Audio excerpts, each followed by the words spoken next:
Иногда преступность в школе бывает намного похлеще, чем на улице. И для самозащиты что-нибудь нужно сделать. И берем обыкновенную алюминиевую палку для швабры, которая продается в каждом магазине. Любом супермаркете, гипермаркете, любом. Там деревянные швабры продаются и алюминиевые. И туда помещается 3 ручки. Вместо, если вам не нравятся швабры, можно взять обыкновенную стальную трубку. Тот же самый эффект, еще лучше получится. Плюс нам потребуется, как видите, кусочек деревяшки. В данном случае беру деревянную палку от швабры. Там же самое куплено. Все стоит копеечно. Наверху сможете посмотреть видео, как с помощью подобного оружия, которое называется Явара или Кубатан, оно в принципе сходные действия защищаются. Защищается просто превосходно от практически от любого оружия, если, конечно, уметь действовать. Но тем не менее можно завалить и вломить по самое не хочу. Итак, мы деревяшку чуть подтачиваем для того, чтобы она туда поместилась. Насколько? Ну, приблизительно на 2-3 пальца внутрь. Все. Теперь нам нужно под косым углом, ну, приблизительно вот так где-то. Не нужно никаких градусов. Ну, как видите, приблизительно чуть-чуть нам нужно стрелять вместе с деревяшкой. Что у нас получается? Внутри деревяшка, сверху алюминий. Прекрасно. Одно отверстие у нас закрыто. И более того, оно чуть-чуть острое. Большой наклон делать не нужно. Теперь так, берем ручку, прикладываем, отступаем сверху чуть-чуть для того, чтобы, естественно, нам кусочек деревяшки не мешал. Это все-таки и пенал также выступает. И чуть-чуть небольшой отступ снизу. Здесь у нас будет также пробочка, которая закрывается, соответственно, чтобы все помещалось и не было там тесно. Итак, меточка сделана. Теперь с помощью лобзика, пилочки, до чего угодно, просто перепилим вот эту часть. У нас в руках остается маленькая превосходная часть, которую мы будем как раз использовать уже практически на готовый пенал. Одна сторона закрыта, осталось закрыть еще одну сторону. Пробуем запихнуть ручки. Ну, естественно, они туда, запихаются. Видео вверху шикарный. Поищите на YouTube способы самозащиты с помощью Явары и Кубатана. Это нечто невероятное. Так, с помощью этой же деревяшки мы будем делать с другой стороны заглушку, которая завинчивается. Естественно, нам нужен педал, чтобы открывался, закрывался, помещался. И тем не менее был хороший такой устойчивый и также наносил удар. С одной стороны, он у нас будет стальной, практически может убить человека на месте. То есть, соответственно, мы думаем, это оружие. С другой стороны, деревянное, оглушить, сделать очень-очень больно, реально. Итак, затачиваем чуть-чуть и запихаем внутрь. Запихается, ну, естественно, она запихается. Шикарно.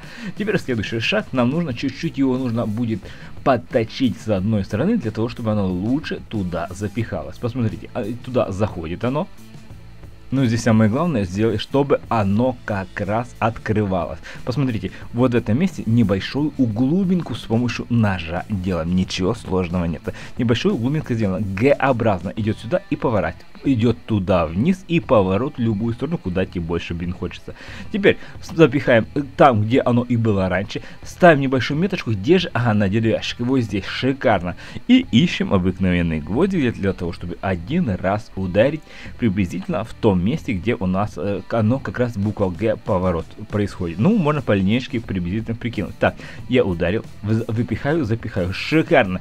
Запихает еще чуть глубже, чтобы более глубокое снизу все-таки было разорванный металл. Если у вас хорошая, нормальная сталь, вы взяли стальную трубку для этой цели, можно просверлить. Это уже как вам больше нравится. Шикарно. Оно запихается чуть-чуть в сторону, и оно, естественно, на заключичек. С обратной стороны, чтобы заглушка не вылетела, мы также один раз, всего лишь одной точки, достаточно сделать такую небольшую глубинку, которая металл насквозь пробьет и зацепится деревяшка. Оно уже оттуда никогда в жизни больше не вылезет. Теперь нам нужно эту деревяшечку отрезать. Все у нас готовая пробочка. Посмотрите, шикарно. С одной стороны острое, вообще страшное оружие, с другой стороны деревянное. Для того, чтобы попугать или просто оглушить. Небольшой поворот, оно вытягивается. И, естественно, что у нас внутри? Небольшой пенал, в котором сохраняется 3 ручки. По-другому нельзя запихнуть. Запихаем правильно. И небольшой поворот. Все, заглушка у нас работает. Полностью функционально. Легко двигается в руках. И просто создано для руки. Хорошо, прекрасно держится. Это предмет создан для руки. Это швабра, удобный предмет, который сейчас уже превращен в оружие. Пенал Явара Кубатан. Кому как больше нравится. Сделаем отверстие, можно носить вместе с ключиком, это у нас будет Кубатан. Или можно добавить веревочки, даже ничего не добавлять, это у нас и стальная Явара. Страшное оружие для полной самозащиты. Посмотрите еще раз видео, демонстрирующие способы самозащиты. Это нечто страшное, невероятное, которое просто нужно иметь при себе. удобно носить в кармане, 3 ручечки, вообще шикарно. Что это? Ментурцепс это тупо пенал, не более. Ребенку для самозащиты, да, там придурки идет и бывает страшный. Нужно как-то все-таки защищаться. Вытянул, долбанул первому дятлу в нос, другие разбегутся. Так, что поделаешь, такой мир жестокий, нужно себя беречь. Ладно, ребят, веселых и опасных поделок всем.